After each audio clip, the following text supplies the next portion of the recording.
चार द्विघात समीकरण। क्या नाम है चैप्टर का?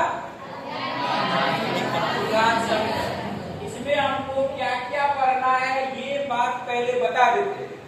करना क्या क्या है तो इस चैप्टर में हम लोग द्विघात समीकरण का सबसे पहले मानक रूप पढ़ेंगे। द्विघात समीकरण का मानक रूप जो होता है ax square plus bx plus c बराबर 0, जहां पर a कभी भी 0 नहीं होना चाहिए। द्विघात समीकरण का मानक रूप याद रखोगे सब, ax square plus bx plus c बराबर 0। यदि इसका घात पूछे x का घात तो इसका घात कितना होगा? 2। कितना होगा? 2। x का घात 2 है, इसीलिए इसका नाम है द्विघात समीकरण। क्या नाम है?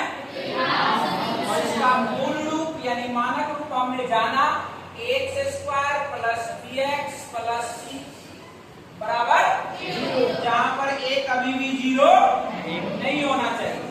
ये मानक रूप है। इसी तरह का क्वेश्चन हम लोग द्विघात समीकरण का हल करेंगे। आइए अब हल कौन कौन विधि का प्रयोग करके हम लोग करेंगे। इस समीकरण को गुणनखंड विधि द्वारा हम हल करेंगे। इस विधि के द्वारा, गुणनखंड विधि के द्वारा भी हम आसानी से द्विघात समीकरण के दोनों मूल को निकाल सकते हैं। इसके दो मूल होंगे द्विघात समीकरण के। कितने शून्य? 2 शून्य। शून्य को ही मूल कहा जाता है।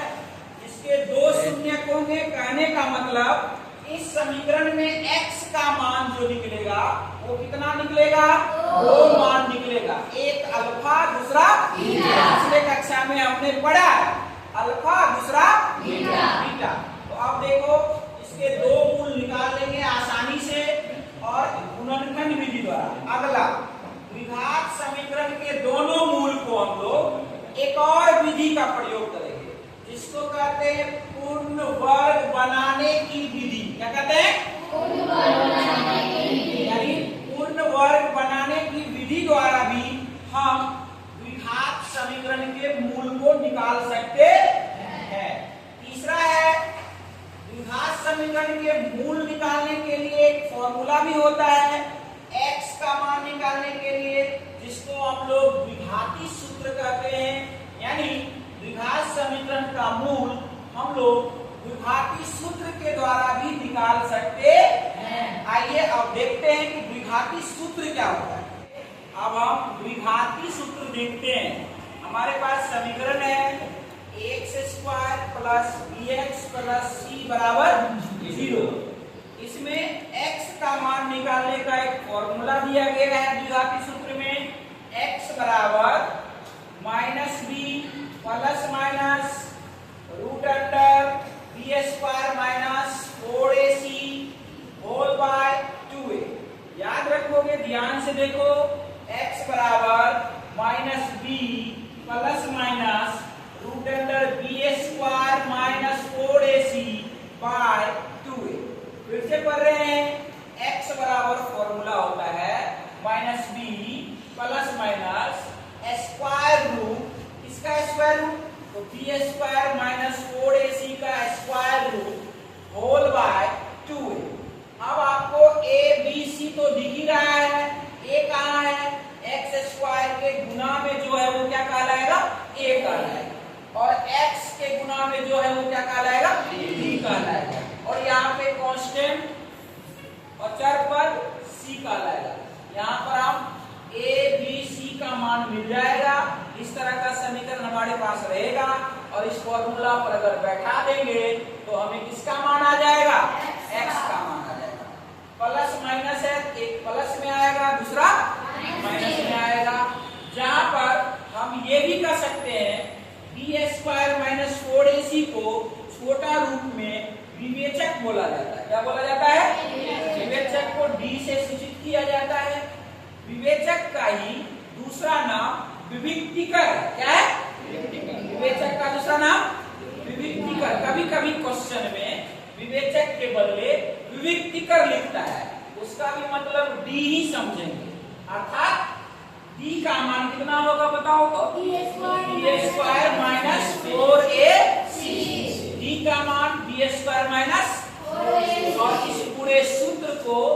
दिया था हमारे भारतीय गणितज्ञ ब्रह्मगुप्त ने। किसने दिया? ब्रह्मगुप्त ने इस सूत्र का स्पष्ट रूप दिया था, माइनस बी एक्स बराबर minus B plus minus root under P square minus 4ac by 2a। याद रखोगे इसको, द्विघात सूत्र याद रखना है। x का मान निकालने के लिए हम इसी फॉर्मूला का उपयोग आगे करेंगे।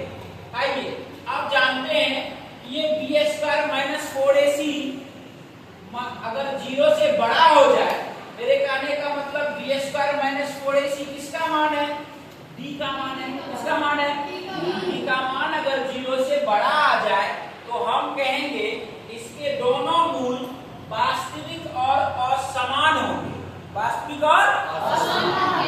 ये भी आपको कभी कभी जांच करने के लिए कहेगा प्रश्न में कि आप जांच करो कि इस समीकरण का मूल वास्तविक है कि असमान है कि समान है कि वास्तविक नहीं है।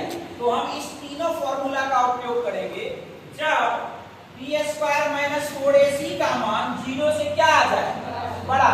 जब बी स्क्वायर माइनस 4ac का मान 0 से क्या आ जाए? बड़ा आ जाए तो कहेंगे मूल होगा वास्तविक और असमान।